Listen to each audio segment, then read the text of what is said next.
Thank you for visiting Cozy Sleep Stories. We're glad you're here.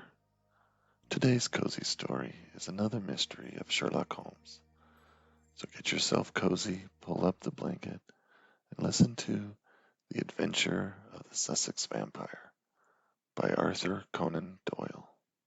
I leaned back and took down the great index volume to which he referred. Holmes balanced it on his knee.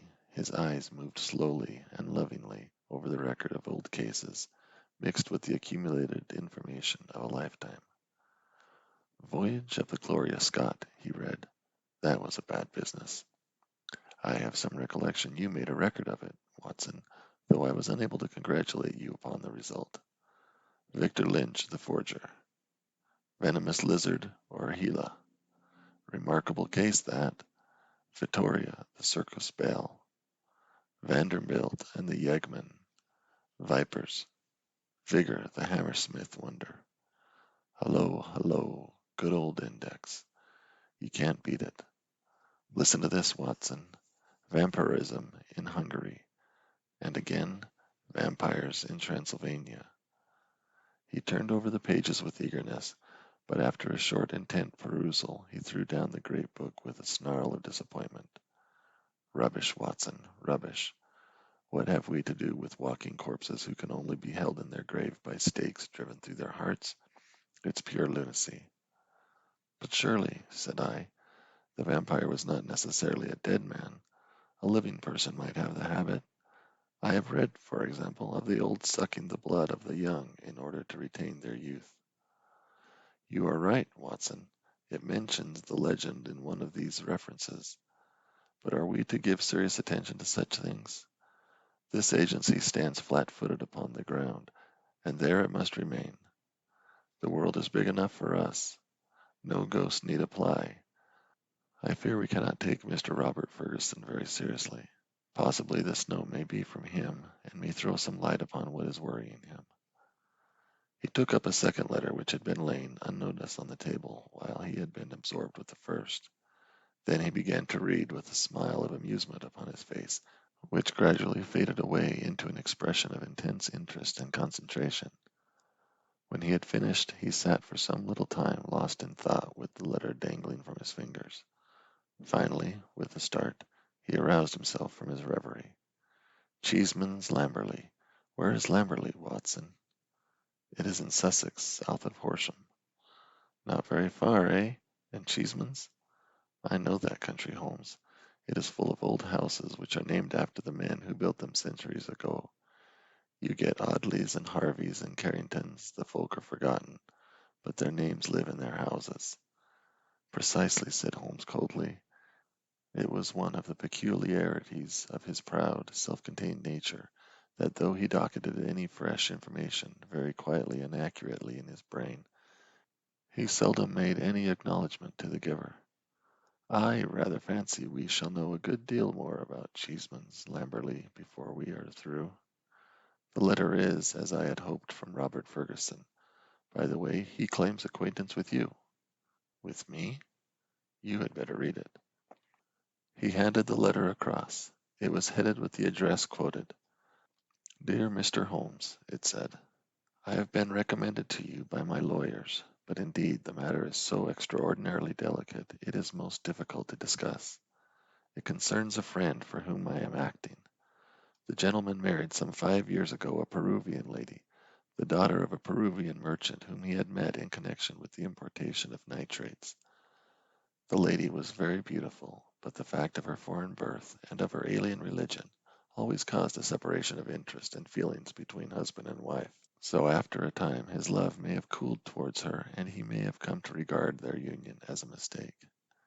He felt there were sides of her character which he could never explore or understand. This was the more painful as she was as loving a wife as a man could have, to all appearance absolutely devoted. Now for the point which I will make more plain when we meet. Indeed, this note is merely to give you a general idea of the situation, and to ascertain whether you would care to interest yourself in the matter.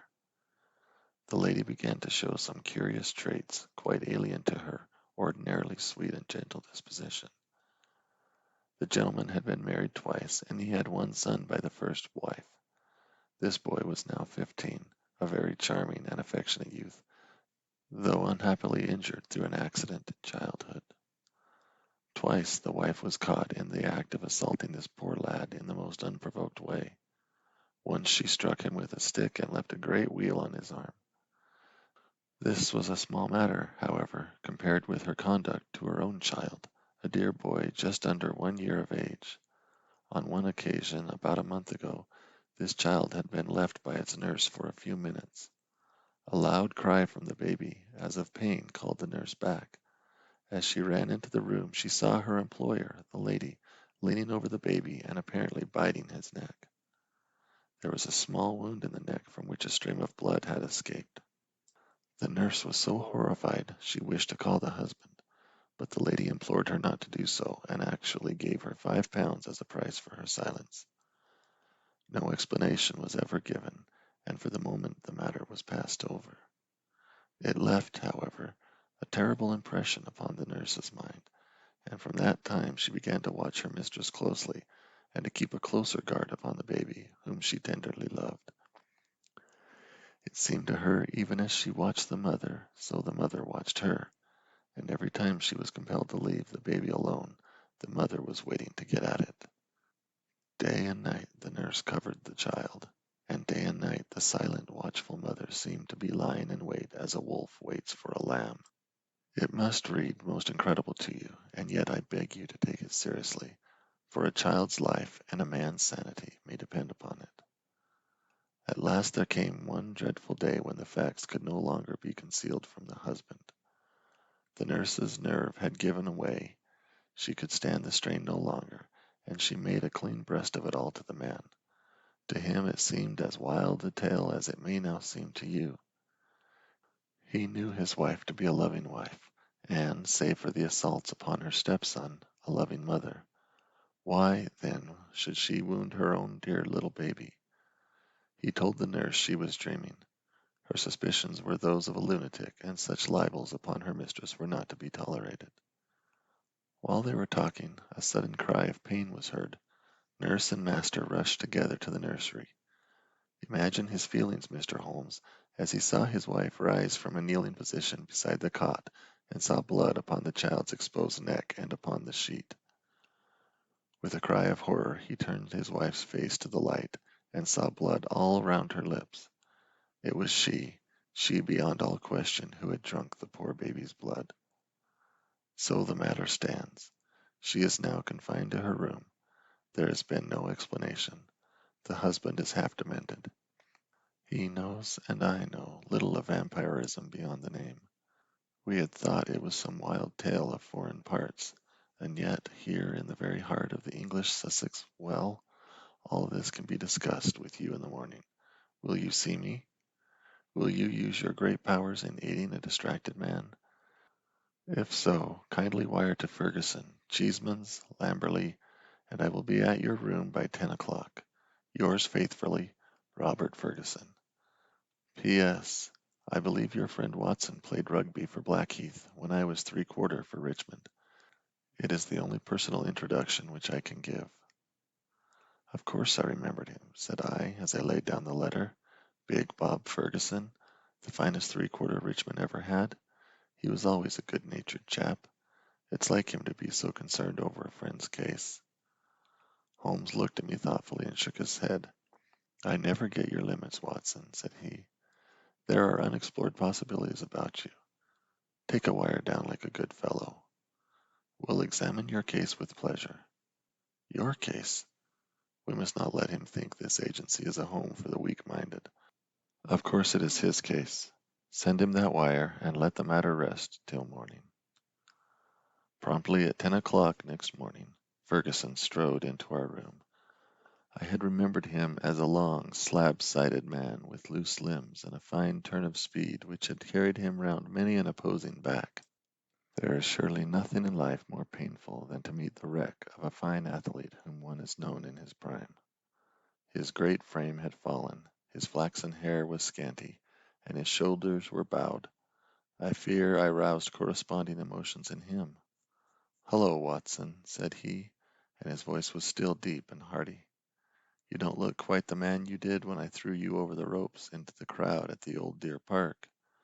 I expect I have changed a bit also, but it's this last day or two that has aged me. I see by your telegram, Mr. Holmes, it is no use pretending to be anyone's deputy." "It is simpler to deal direct," said Holmes. "Of course it is, but you can imagine how difficult it is when you are speaking of the one woman whom you are bound to protect and help. What can I do? How am I to go to the police with such a story? And yet the kiddies have got to be protected. Is it madness, Mr. Holmes? Is it something in the blood? Have you any similar case in your experience? For God's sakes, give me some advice, for I am at my wit's end." "Very naturally, Mr. Ferguson. Now sit here and pull yourself together, and give me a few clear answers. I can assure you I am very far from being at my wit's end, and I am confident we shall find some solution. First of all, tell me, what steps have you taken? Is your wife still near the children?" "We had a dreadful scene. She is a most loving woman, Mr. Holmes. If ever a woman loved a man with all her heart and soul, she loves me. She was cut to the heart I should have discovered this horrible, this incredible secret. She would not even speak. She gave no answer to my reproaches, save to gaze at me with a sort of wild, despairing look in her eyes. Then she rushed to her room and locked herself in. Since then she has refused to see me. She has a maid who was with her before her marriage, Dolores by name, a friend rather than a servant. She takes her food to her." "Then the child is in no immediate danger?" "Mrs. Mason, the nurse, has sworn she will not leave it night or day. I can absolutely trust her. I am more uneasy about poor little Jack, for as I told you in my note, he has twice been assaulted by her." "But never wounded?" "No, she struck him savagely. It is the more terrible as he is a poor little inoffensive cripple." Ferguson's gaunt features softened as he spoke of his boy. "You would think the dear lad's condition would soften anyone's heart. A fall in childhood and a twisted spine, Mr. Holmes, but the dearest, most loving heart within." Holmes had picked up the letter of yesterday and was reading it over. "What other inmates are there in your house, Mr. Ferguson?"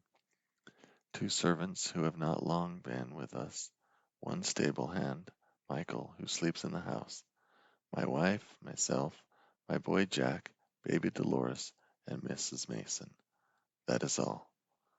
I gather you did not know your wife well at the time of your marriage." "I had only known her a few weeks." "How long had this maid Dolores been with her?" "Some years." "Then your wife's character would really be better known by Dolores than by you." "Yes, you may say so." Holmes made a note. "I fancy," said he, "I may be of more use at Lamberley than here. It is eminently a case for personal investigation. If the lady remains in her room, our presence could not annoy or inconvenience her. Of course we would stay at the inn." Ferguson gave a gesture of relief. "It is what I had hoped, Mr. Holmes. There is an excellent train at 2 from Victoria if you could come." "Of course we could come. There is a lull at present. I can give you my undivided energies. Watson, of course, comes with us, but there are one or two points upon which I wish to be very sure before I start. This unhappy lady, as I understand it, has appeared to assault both the children, her own baby and your little son." "That is so." "But the assaults take different forms, do they not? She has beaten your son?" "Once with a stick, and once very savagely with her hands." "Did she give no explanation why she struck him?" "None, save she hated him. Again and again she said so." "Well, that is not unknown among stepmothers. A posthumous jealousy, we will say. Is the lady jealous by nature?" "Yes, she is very jealous, jealous with all the strength of her fiery tropical love. But the boy, he is 15, I understand, and probably very developed in mind, since his body has been circumscribed in action. Did he give you no explanation of these assaults?" "No, he declared there was no reason." "Were they good friends at other times?" "No, there was never any love between them." "Yet you say he is affectionate." "Never in the world could there be so more a devoted son. My life is his life. He is absorbed in what I say or do." Once again Holmes made a note.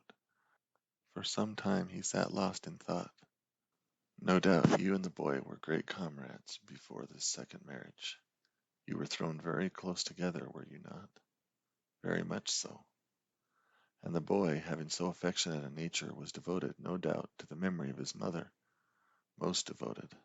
He would certainly seem to be a most interesting lad. There is one other point about these assaults. Were the strange attacks upon the baby and the assaults upon your son at the same period? In the first case it was so. It was as if some frenzy had seized her, and she had vented her rage upon both. In the second case it was only Jack who suffered. Mrs. Mason had no complaint to make about the baby. That certainly complicates matters. I don't quite follow you, Mr. Holmes. Possibly not.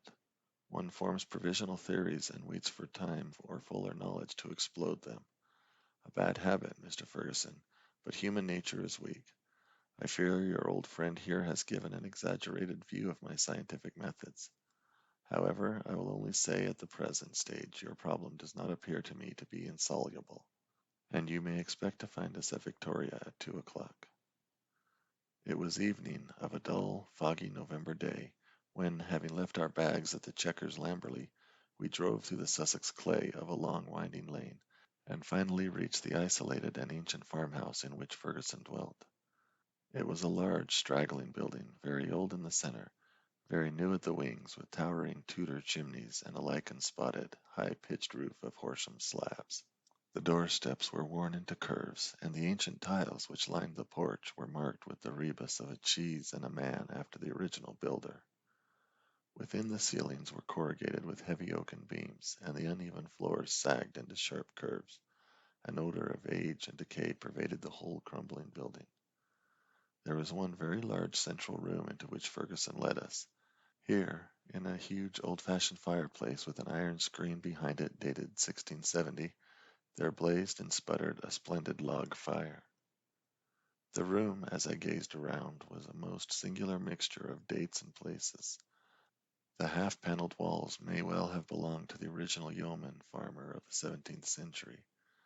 They were ornamented, however, on the lower part by a line of well-chosen modern water-colors, while above, where yellow plaster took the place of oak, there was hung a fine collection of South American utensils and weapons, which had been brought, no doubt, by the Peruvian lady upstairs.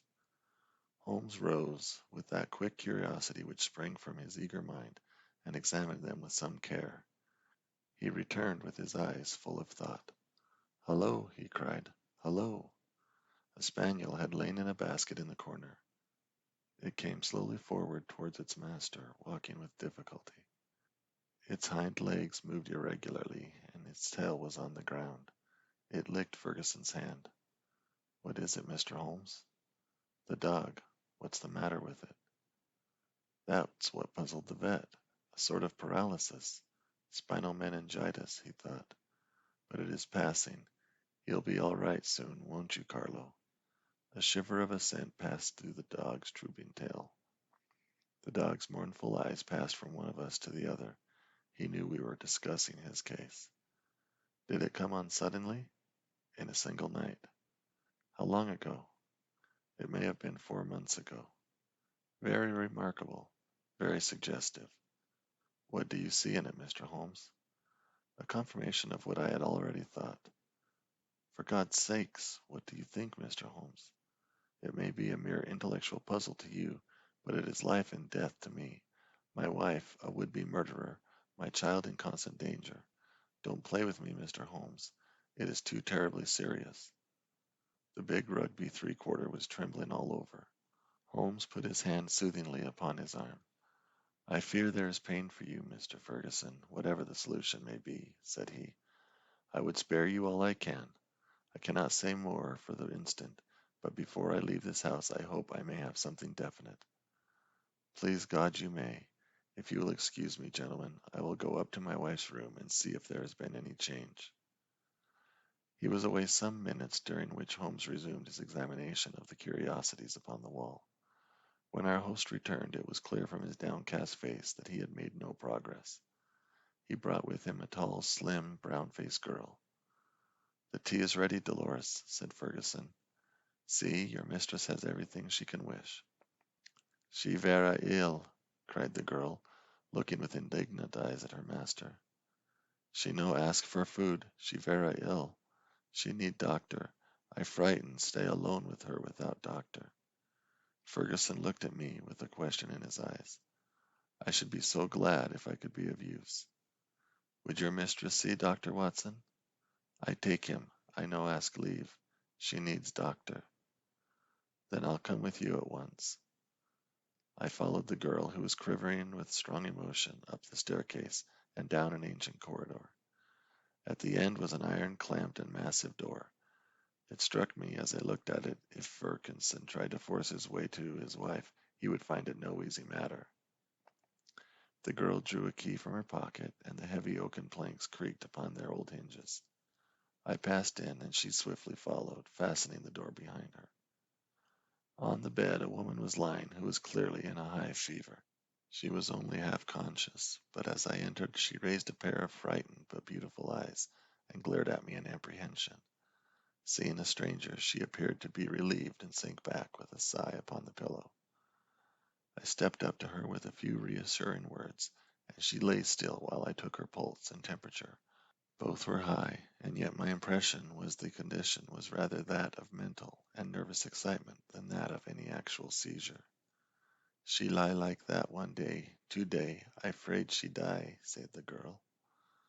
The woman turned her flushed and handsome face towards me. Where is my husband? He is below, and would wish to see you. I will not see him. I will not see him. Then she seemed to wander off into delirium. A fiend, a fiend.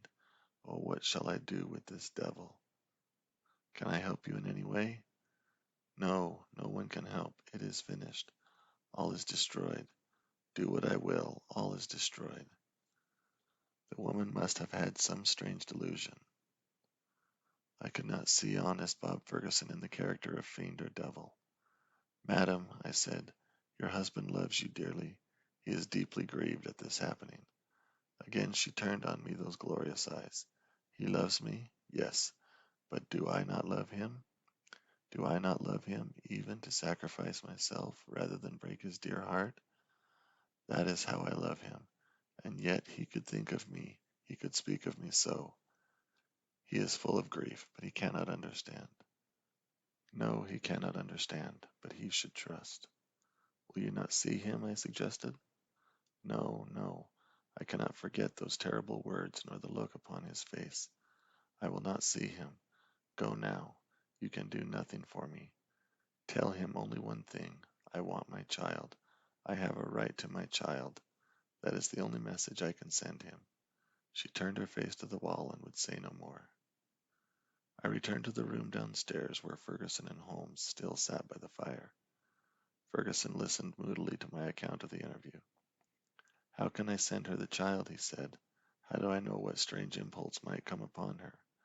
How can I ever forget how she rose from beside it with its blood upon her lips? He shuddered at the recollection. The child is safe with Mrs. Mason, and there he must remain.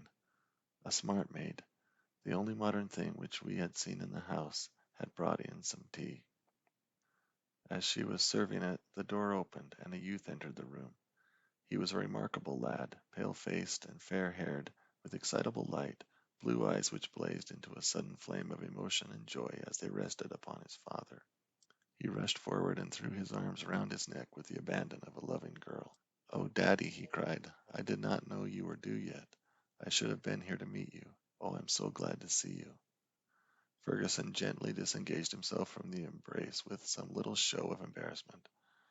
"Dear old chap," said he, patting the flaxen head with a very tender hand. "I came early because my friend, Mr. Holmes, and Dr. Watson have been persuaded to come down and spend an evening with us." "Is that Mr. Holmes, the detective?" "Yes." The youth looked at us with a very penetrating and, as it seemed to me, unfriendly gaze. "What about your other child, Mr. Ferguson?" asked Holmes. "Might we make the acquaintance of the baby?" "Ask Mrs. Mason to bring baby down," said Ferguson. The boy went off with a curious shambling gait which told my surgical eyes he was suffering from a weak spine. Presently he returned, and behind him came a tall, gaunt woman, bearing in her arms a very beautiful child, dark-eyed, golden-haired, a wonderful mixture of Saxon and the Latin. Ferguson was evidently devoted to it, for he took it into his arms and fondled it most tenderly. "Fancy anyone having the heart to hurt him," he muttered as he glanced down at the small, angry red pucker upon the cherub throat. It was at this moment I chanced to glance at Holmes, and saw a most singular intentness in his expression. His face was set as if it had been carved out of old ivory, and his eyes, which had glanced for a moment at father and child, were now fixed with eager curiosity upon something at the other side of the room.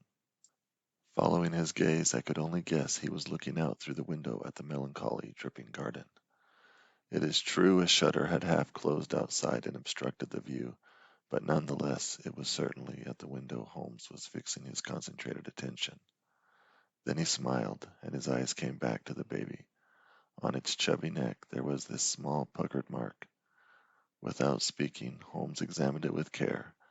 Finally, he shook one of the dimpled fists which waved in front of him. "Good-bye, little man. You have made a strange start in life. Nurse, I should wish to have a word with you in private." He took her aside and spoke earnestly for a few minutes. I only heard the last words, which were, "Your anxiety will soon, I hope, be set at rest." The woman, who seemed to be a sour, silent kind of creature, withdrew with the child. "What is Mrs. Mason like?" asked Holmes. "Not very prepossessing externally, as you can see, but a heart of gold, and devoted to the child." "Do you like her, Jack?" Holmes turned suddenly upon the boy. His expressive, mobile face shadowed over, and he shook his head. "Jackie has very strong likes and dislikes," said Ferguson, putting his arm around the boy. "Lucky I am one of his likes." The boy cooed and nestled his head upon his father's breast. Ferguson gently disengaged him. "Run away, little Jackie," said he, and he watched his son with loving eyes until he disappeared. "Now, Mr. Holmes," he continued when the boy was gone, "I really feel I have brought you on a fool's errand. For what can you possibly do save give me your sympathy? It must be an exceedingly delicate and complex affair from your point of view." "It certainly is delicate," said my friend with an amused smile, "but I have not been struck up to now with its complexity. It has been a case for intellectual deduction, but when this original intellectual deduction is confirmed point by quite a number of independent incidents, then the subjective becomes objective, and we can say confidently we have reached our goal. I had, in fact, reached it before we left Baker Street, and the rest has merely been observation and confirmation." Ferguson put his big hand to his furrowed forehead. "For heaven's sake, Holmes," he said hoarsely, "if you can see the truth in this matter, do not keep me in suspense. How do I stand? What shall I do? I care nothing as to how you have found your facts, so long as you have really got them. Certainly I owe you an explanation, and you shall have it. But you will permit me to handle the matter in my own way. Is the lady capable of seeing us, Watson?" "She is ill, but she is quite rational." "Very good. It is only in her presence we can clear the matter up. Let us go up to her." "She will not see me," cried Ferguson. "Oh, yes, she will," said Holmes. He scribbled a few lines upon a sheet of paper. "You, at least, have the entree, Watson. Will you have the goodness to give the lady this note?" I ascended again and handed the note to Dolores, who cautiously opened the door. A minute later I heard a cry from within, a cry in which joy and surprise seemed to be blended. Dolores looked out. "She will see them. She will listen," said she. At my summons, Ferguson and Holmes came up. As we entered the room, Ferguson took a step or two towards his wife, who had raised herself in the bed, but she held out her hand to repulse him. He sank into an armchair, while Holmes seated himself beside him, after bowing to the lady, who looked at him with wide-eyed amazement. "Oh, I think we can dispense with Dolores," said Holmes. "Oh, very well, madame. If you would rather she stayed, I can see no objection. Now, Mr. Ferguson, I'm a busy man with many calls, and my methods have to be short and direct. The swiftest surgery is the least painful. Let me first say what will ease your mind. Your wife is a very good, a very loving, and a very ill-used woman. Ferguson sat up with a cry of joy. Prove that, Mr. Holmes, and I am your debtor forever. I will do so, but in doing so, I